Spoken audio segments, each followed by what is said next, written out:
இறங்கி நிறைந்த பீதியாய் மனமகிழ்ந்திரே தாயே. நீர்தாம் அழியோர்களும் இஸ்பிரிசு சார்ந்து வரமடைய கிருபை பண்ணுவீராக.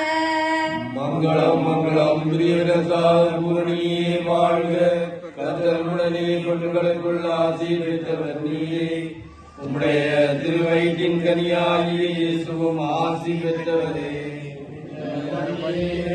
தாயே பாவியாயிருக்கிற எங்களுக்காக இப்பொழுது சர்வத்தின் வேளையிலும் வேண்டிக்கொள்ளும். ஆமென். ஆனந்தம் ஆனந்தம் பரிசுத்த தேவ மாதாவே, அகத்தில் ஆத்துமம் கூடிய மகிமையோடும் அக்களித்த மனப்பிரியத்தோடும் ஆகாசமேறி முடிகட்டீரே தாயே. அடியோர்களும் மோட்ச முடிபெற கிருபை பண்ணுவீராக. மங்களம் மங்களம் பிரியவரசால பூரணியே வாழ்க. கர்த்தர்